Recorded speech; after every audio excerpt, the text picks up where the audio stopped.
Bismillahirrahmanirrahim. Assalamualaikum warahmatullahi wabarakatuh. Waalaikumsalam warahmatullahi wabarakatuh. Baiklah, sebelum memulai pelajaran kita pada hari ini, alangkah lebih baiknya kita berdoa.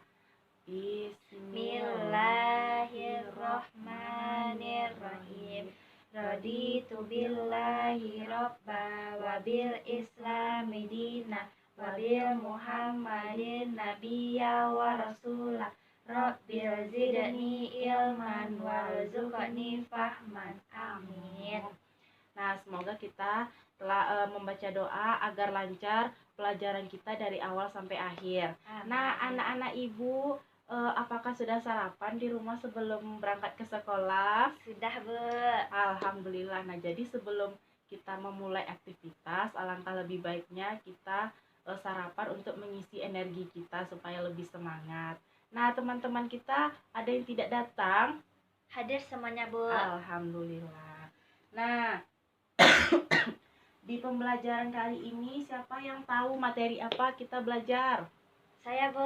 Apa, Rani? Gaya, Bu. Nah, iya, gaya, pintar. Siapa yang tahu apa sih itu pengertian dari gaya? Suatu tarikan atau dorongan yang dapat mempengaruhi suatu benda, Bu. Nah, iya benar yang disampaikan oleh teman kita. Gaya itu adalah suatu tarikan atau dorongan yang mempengaruhi suatu gerak benda. Nah, contoh-contoh macam gaya itu ada seperti kita melihat orang sedang mendorong gerobak. Nih ada gambarnya nih ya, ada orang mendorong gerobak, mendorong meja ya, dan yang lainnya. Nah, macam-macam gaya yang mempengaruhi gerak benda itu seperti ada nggak anak-anak ibu yang tahu? Misalnya mobil mogok yang didorong lebih dari 5 orang, Bu. Nah, iya pintar anak-anak ibu. Seperti itu. Nah, contoh yang lainnya ada gerakan bola di tanah datar berbeda dengan di tanah yang miring. Kalau di tanah datar itu dia agak pelan, tapi kalau dia di tanah yang miring itu lebih cepat menggelindingnya.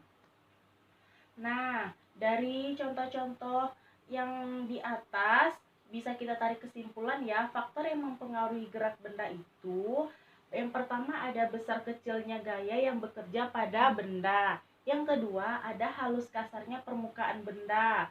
Yang ketiga ada besar kecilnya gaya gesekan. Jadi gaya itu bisa mengakibatkan benda bergerak menjadi diam, benda bergerak lebih cepat dan berubah arah ya.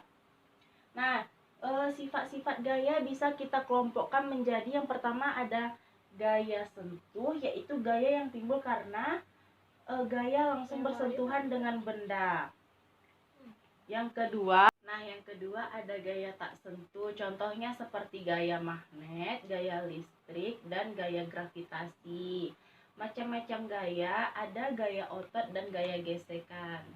Pengertian dari gaya otot itu sendiri yakni gaya yang dikeluarkan oleh manusia ataupun hewan. Sedangkan gaya gesekan itu gaya yang ditimbulkan oleh dua permukaan yang saling bersentuhan. Contoh gaya gesekan itu seperti gaya gesek pada mesin mobil yang menjadikan mesin cepat haus. Gaya gesekan antara angin dengan mobil dan menghambat gerakan dan yang lainnya. Yang selanjutnya ada gaya magnet. Gaya magnet itu ditimbulkan oleh benda yang memiliki sifat kemagnetan. Yang selanjutnya gaya pegas, yaitu gaya yang ditimbulkan karena adanya sifat elastis benda. Selanjutnya ada gaya gravitasi bumi, yaitu gaya tarikan di bumi. Dan yang terakhir ada gaya listrik, yaitu gaya yang ditimbulkan oleh benda yang bermuatan listrik. Nah, selanjutnya ada gaya ke atas di dalam air. Contohnya itu seperti setiap benda yang dimasukkan ke dalam air akan mendapat gaya ke atas oleh air. Nah, ada yang tenggelam, melayang, terapung di atas permukaan zat cair. Nah, jadi dari materi di atas, siapa anak-anak ibu yang bisa menyimpulkan materi kita pada hari ini? Saya, Bu. Ya, apa Rani? Jadi gaya itu adalah suatu tarikan atau dorongan. Benda diam dapat bergerak apabila diberikan suatu gaya. Dan ada faktor yang mempengaruhi gerak benda di bidang datar. Yang pertama, gaya tarik atau dorongan.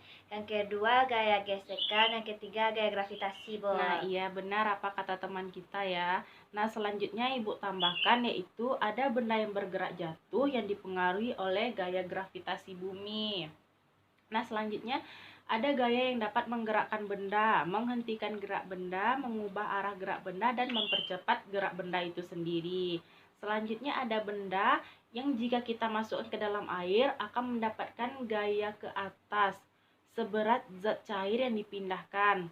Selanjutnya ada benda tenggelam. Jika gaya berat benda lebih besar daripada gaya ke atas oleh air. Yang kedua, ada benda terapung jika gaya berat benda lebih. Yang kedua, ada benda terapung jika berat benda lebih kecil daripada gaya ke atas oleh air. Selanjutnya ada benda melayang jika gaya berat benda semua sama besarnya dengan gaya ke atas oleh air. Dan yang terakhir, gaya dapat mengubah bentuk benda. Nah, untuk mengukur sampai mana anak-anak ibu memahami materi tentang gaya, bisa anak-anak ibu mengerjakan soal pada halaman 20. Nah, nanti dikumpulkan kepada ibu ya. Baik, Bu. Nah, kita sudahi pembelajaran kita dengan mengucapkan hamdalah. Alhamdulillahirabbil alamin.